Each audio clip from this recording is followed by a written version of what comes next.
A sudden regional crisis can strand you far from your documents, medication, and support network. You are sitting at gate B22 in Atlanta when the screens flicker and die. The hum of the massive HVAC system winds down into a suffocating silence. You think it is a temporary glitch, a minor inconvenience. You look at your kid who is playing on a tablet and tell them the flight is just delayed. But outside the windows, the tarmac is going completely dark. You are not facing a delay. You are facing a total infrastructure ground stop. The modern international airport is a highly optimized microcity. Its survival is entirely dependent on just-in-time utility feeds. When a coordinated cyber-physical attack hits the substations, the collapse is governed by strict mathematical inertia. It is not random chance. When the primary grid drops, the rate of change of frequency dictates how fast the terminal blacks out. Automated transfer switches detect voltage drops below 90% in fractions of a second. In my world, we call this a catastrophic grid down scenario. The emergency lights kick on, bathing the terminal in an eerie orange glow. The diesel generators are spinning up somewhere in the sub-basement. The crowd around you lets out a collective sigh of relief, assuming the system is working as standard operating procedure. But you know better. You know the physics of commercial high-rise structures during a zero-power scenario. The building is already dying. The operational clock has started. The ambient temperature is already shifting. The safety net is completely gone. You do not calculate these variables for your own ego. You are doing it because your child is sitting right next to you. You memorize structural engineering failures because you refuse to let your kid look at you with cracked lips, asking for a drink of water you do not have. Guilt is the ultimate force multiplier. Fear makes you freeze. Guilt makes you move. You grab your bag and pull your family out of the main concourse, heading toward the adjacent airport hotel. You need a hard room immediately. As you hustle through the connecting skybridge, you run the fluid mechanics in your head. Municipal water operates at roughly 60 pounds per square inch. Physically, 1 psi lifts a column of water about 2.3 feet. That means the municipal pressure can only push water to a maximum height of 138 feet. That puts the waterline roughly at the 12th floor of the airport hotel you are walking into. Modern high-rise structures rely on variable frequency drive booster pumps to push water higher than that specific boundary. Without grid power, those critical booster pumps are dead. Water pressure above the 12th floor drops to 0 psi in exactly the time it takes the roof-mounted gravity tanks to drain. If you book a room on the 14th floor just to get away from the frantic crowd, you are mathematically guaranteeing you will have no running water in a matter of hours. You stop at the front desk. You demand a room on the 6th floor, high enough to avoid the ground-level chaos, but critically low enough to stay under the gravity feed line. You get the keycard just as the lobby fills with angry travelers. Hope is not a strategy. Most people in that room guess they have enough supplies, but the math says otherwise. You cannot guess when your family is looking to you for answers. Go to protocolsurvival.com, calculate your survival score, and enroll in our free Catastrophe Survival 101 course right now. Get the training before you need it. A command center built during the storm is just a tomb. Secure your knowledge base today. Once inside the 6th floor room, you lock the door and realize the threat at the bottom of the building is the exact inverse of the top. Down in the sub-basements, baggage handling areas and hotel lobbies, groundwater seepage and raw sewage rely on electric lift stations to overcome gravity. A typical hotel lift station sump holds about 500 gallons. Without grid power to run those specific heavy-duty electric pumps, the inflow simply overtops the sump. The geometry of the building works against you. Think about the human density downrange. You have 10,000 stranded passengers in the terminal and hotel. If just 1/10 of those people flush a toilet once, At 1.6 gallons per flush, you suddenly have 1,600 gallons of raw sewage rapidly backing up into the pipes. It utilizes the communicating vessels principle to flood the lowest fixtures. The sanitary baseline of the ground floor triage areas will be completely destroyed within 12 hours. You are safe on the 6th floor, but the biological clock is ticking. It is hour 4. The initial shock is wearing off in the main terminal. The crowd is finally realizing the planes are not coming back. The food courts are emptied of bottled water and snacks. The environment is shifting into what engineers call Fruin's level of service F, a total breakdown in pedestrian flow. Moving against the crowd now requires physical force and invites aggression. The terminal is no longer a transit hub. It has become a sealed pressure cooker of scarcity. The real lockdown has begun. Hollywood depicts survivors casually navigating dark hotels or hiding in ventilation shafts. They show people barricading the door and relaxing until help arrives. That is a fiction that gets people killed. The physics of modern commercial high-rise structures dictate a much more lethal, hidden cascade of biological and thermal threats. Standard protocol dictates barricading and light discipline, sealing windows and doors so you remain undetected. But modern construction relies on tightly sealed thermal envelopes. You push the heavy wooden desk against the door and close the blackout curtains. Your kid is asleep on the bed. You are sitting in the dark, breathing. And that is exactly the problem.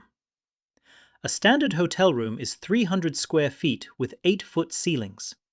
That is 2,400 cubic feet of stagnant volume. A resting adult consumes roughly 0.016 cubic meters of oxygen and exhales the exact same amount of carbon dioxide per hour. Without the massive HVAC system churning the air, it stays right here. The baseline atmospheric CO2 is around 400 parts per million. The OSHA permissible exposure limit is 5,000 parts per million. Beyond that threshold, severe cognitive impairment begins. You run the equation in your head. The survival time equals the room volume multiplied by the concentration limit minus the initial concentration divided by the CO2 emission rate. If you were alone in this room, it would take exactly 19.5 hours to hit the danger zone. You could easily sleep through the first night. But you are not alone. You have a family of 4 sheltered in this single sealed room. The math changes brutally. Cognitive degradation from CO2 toxicity will begin in exactly 4.8 hours. This biological failure happens long before oxygen depletion ever becomes a physical factor. You will just start feeling lethargic, getting a dull headache, making bad tactical decisions. You cannot just lock the door and sleep. You have to actively manage the atmospheric chemistry of the room to keep your kid safe. To maintain survivable air without the building's mechanical lungs running, natural ventilation must be introduced. You have to crack a window or prop the heavy door open slightly to allow for air changes per hour. But doing this simultaneously destroys the room's thermal insulation. You are now exposing your family to the ambient freezing temperatures of the winter storm outside, or the extreme heat of a summer grid failure. This is the suffocation versus freezing paradox. You have to choose your poison. The ambient temperature in the room is dropping fast because all non-critical loads were shed at hour 0.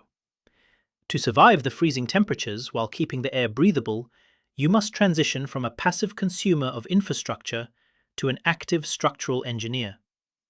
You pull the heavy mattress off the box spring and angle it against the drywall. You are going to build a thermodynamics-compliant thermal microclimate tent to capture human metabolic heat and control the immediate environment. Radiant heat loss is strictly described by the Stefan Boltzmann law. Your body is a 100-watt biological furnace, outputting about 341 BTUs per hour.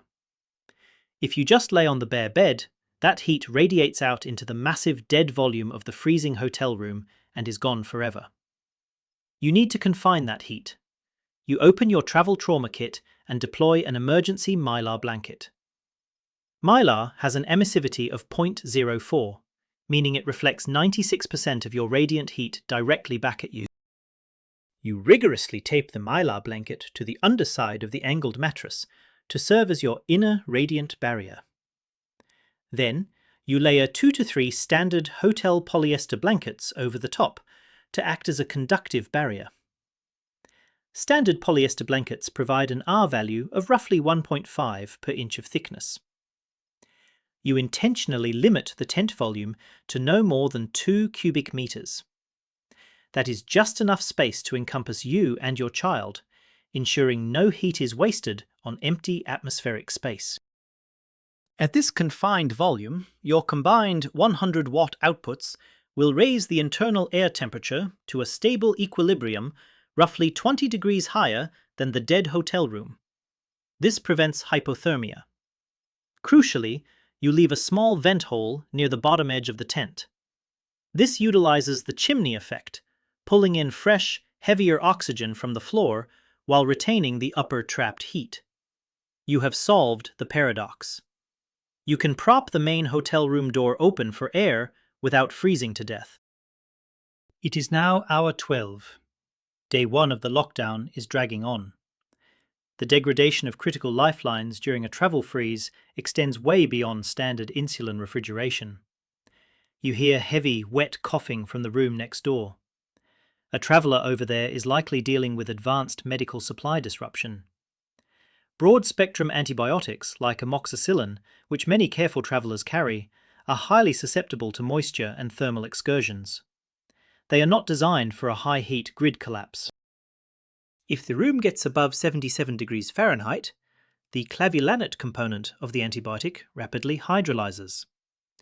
This silent chemical breakdown renders the medication completely useless against beta-lactamase-producing bacteria. In a sweltering terminal without air conditioning, these critical medications degrade in under 48 hours.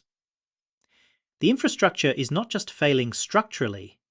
The thermal shift is actively destroying the chemical stability of the life-saving supplies people brought with them.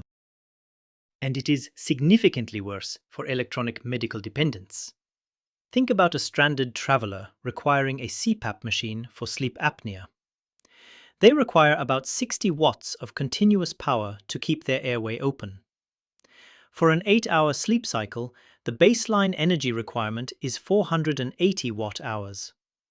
But the FAA strictly limits lithium-ion batteries on aircraft to a maximum of 100 watt-hours, or 160 with special airline approval. It is literally illegal to fly with the power you need to survive. Therefore, a legally compliant traveller with a standard battery backup is mathematically guaranteed to experience complete device failure halfway through the first night. They will trigger sleep apnea-induced hypoxia and severe fatigue right when maximum physical exertion for extraction is required. By following the strict rules of the old world, they engineered their own failure in the new one. You hear them struggling through the drywall. There is nothing you can do for them without compromising your own. It is hour 24. You leave the secured room to scout the terminal for intel. The human terrain represents a unique sociological nightmare. Unlike a neighbourhood post-disaster, an airport is a transient environment with absolutely zero pre-existing social cohesion. Dunbar's number, the cognitive limit of 150 people with whom a human can maintain stable social relationships, is instantly shattered by the presence of 10,000 desperate strangers. You are walking into a totally unpredictable combat zone. In a localized crisis, immediate mass panic is mostly a myth. Instead, crowds exhibit predictable fluid mechanics and spontaneous, brutal hierarchy formation around choke points of scarcity. Real-world behavioral data from the Superdome during Hurricane Katrina demonstrates that violence correlates directly with the perceived inequity of resource distribution, not absolute starvation. If terminal officials ration water unequally, localized fracturing occurs instantly. Resentment turns to violence in minutes. Hierarchies are already forming around the physical control of specific assets down in the terminal. A group of aggressive young men has claimed the only working wall outlets tied to the failing generator. Another group is hoarding access to the vending machines, trading snacks for phone battery charges. You realize you cannot rely on outside authority to fix this. The system is too overwhelmed. The airport police are massively outnumbered and have retreated to secure their own perimeters. Now, you might be thinking, this is exactly what the National Guard is for.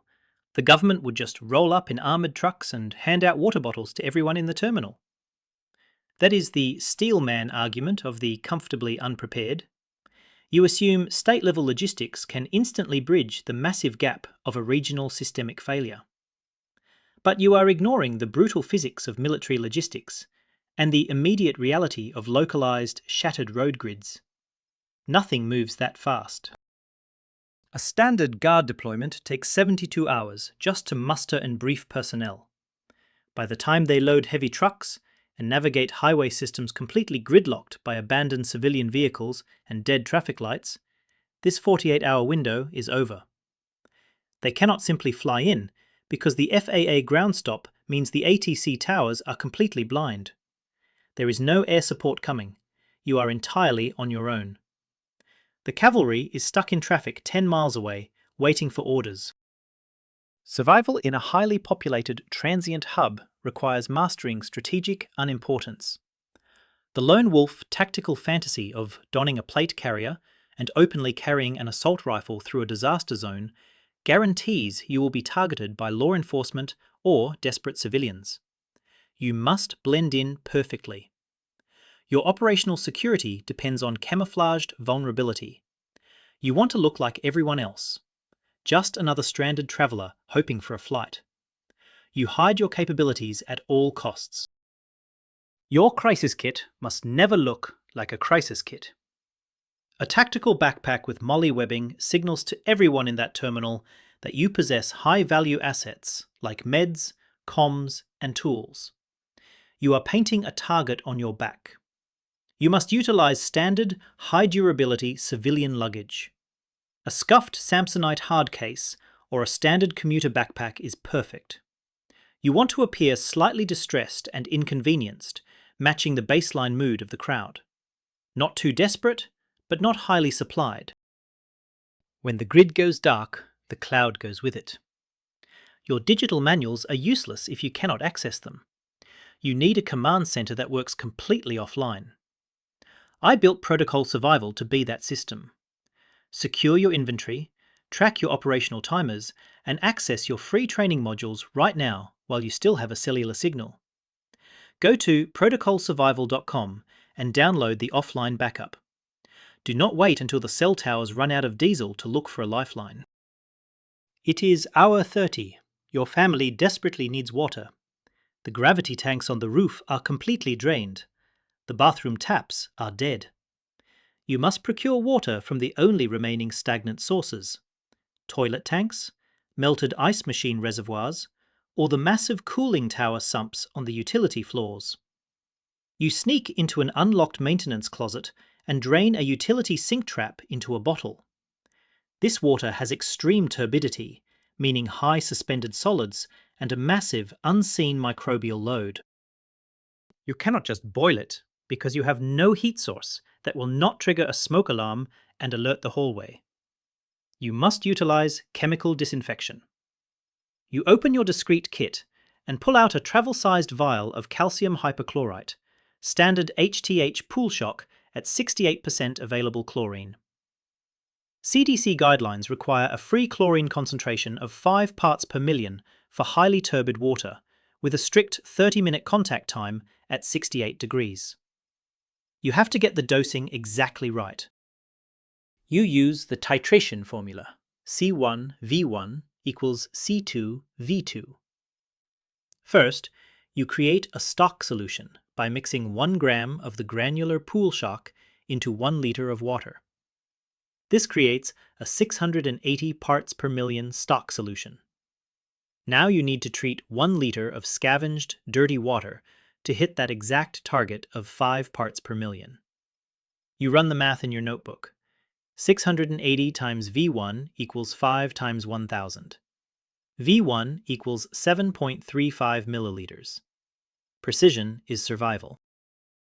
You pull out a standard airline liquid medicine dropper, which pushes about 20 drops per milliliter. You add exactly 147 drops of your potent stock solution to the 1 liter of turbid utility water. You agitate it vigorously and wait the calculated thermal contact time. You just turned biologically lethal sludge into safe hydration, all while looking like a guy fiddling with his contact lens case in a dark bathroom stall. You take the water back to the tent for your kid. It is hour 34. The lights in the hallway flicker rapidly and die completely. The terminal goes pitch black. The emergency generators have failed.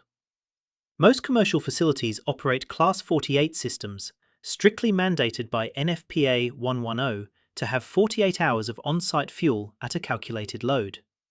A standard 1500 kilowatt standby diesel generator burns about 105 gallons per hour at full tilt. The engineers promised 2 days of backup power, but engineering math on paper rarely matches the reality downrange. The reality gap is caused by human negligence.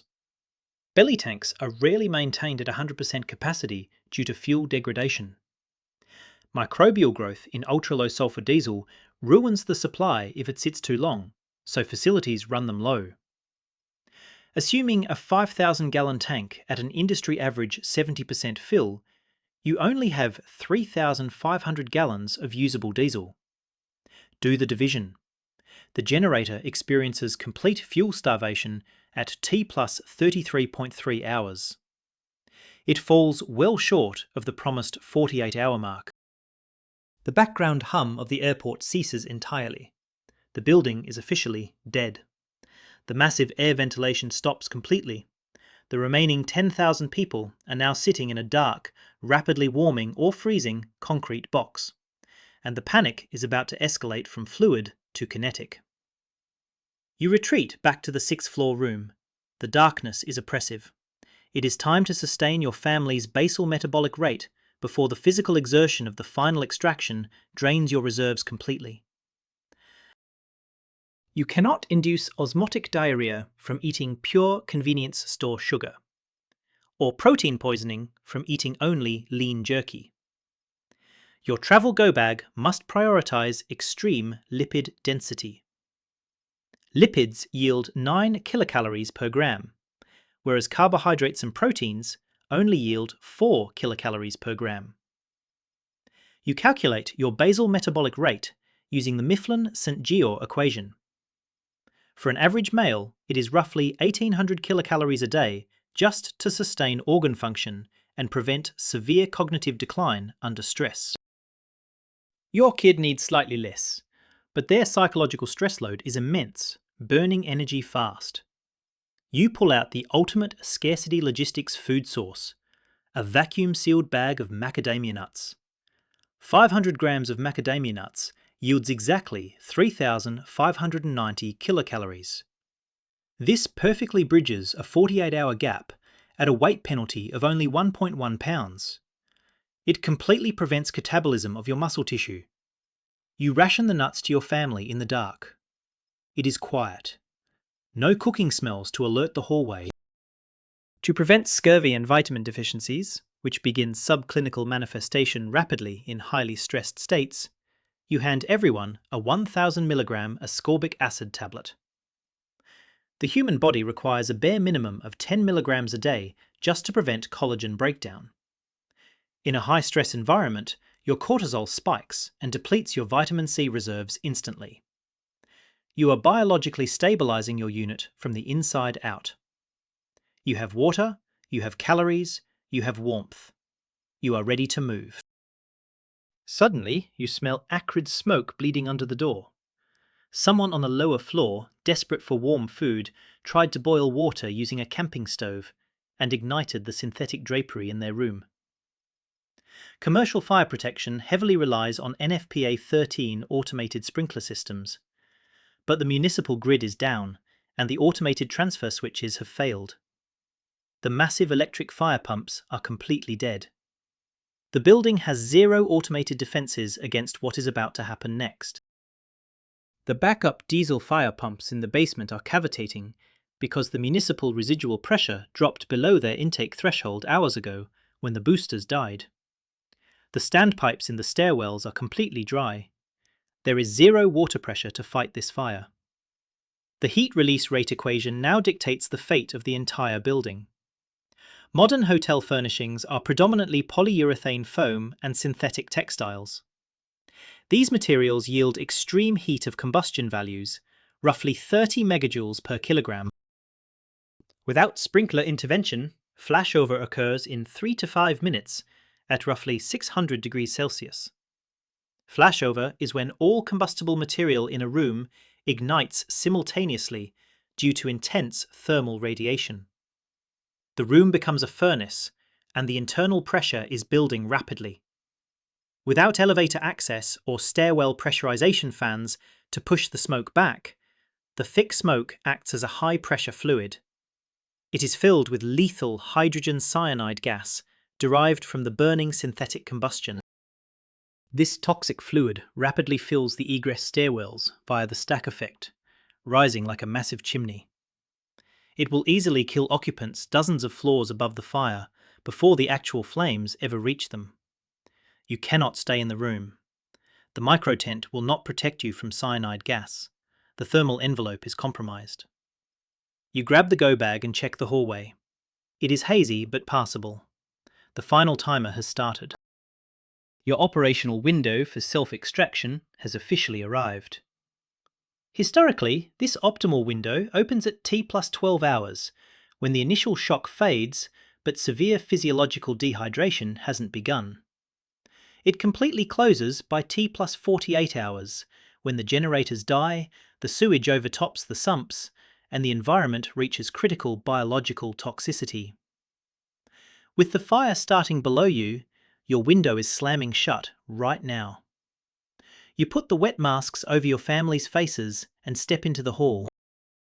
You do not head for the main stairs. You move laterally, utilizing employee-only corridors via electronic doors that have failed open due to loss of maglock power.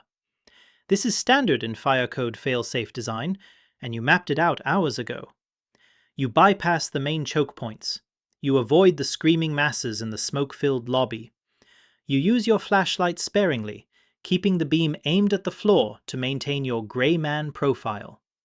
You are a ghost moving through a dying machine. You push through the final emergency exit door and step out onto the freezing tarmac. The cold air hits your lungs, clearing the faint smell of cyanide. The massive terminal behind you is a dark tomb of failing infrastructure and desperate people fighting over scraps. You survive the 48-hour ground stop, not with luck or plate carriers, but with applied structural engineering and basic thermodynamics. You used the math to outpace the collapse. You look down at your kid. They are safe. They are hydrated. They are warm. They are looking up at you with total trust, completely unaware of how close the math came to failing. They didn't have to suffer because you took the time to understand the friction of the real world. This is why we do the math. This is why we study the manuals. You adjust your civilian backpack, blend into the shadows, and begin the long walk home. The modern world is nothing but a thin veneer of convenience stretched over a massive, fragile machine. When the gears stop turning, you only have your own knowledge to rely on. The government is not coming. The backup generators are already dead. We obsess over the tactical gear and the shiny tools, but true survival is just a relentless physics equation. The grid isn't what keeps the lights on, it's what keeps the monsters out.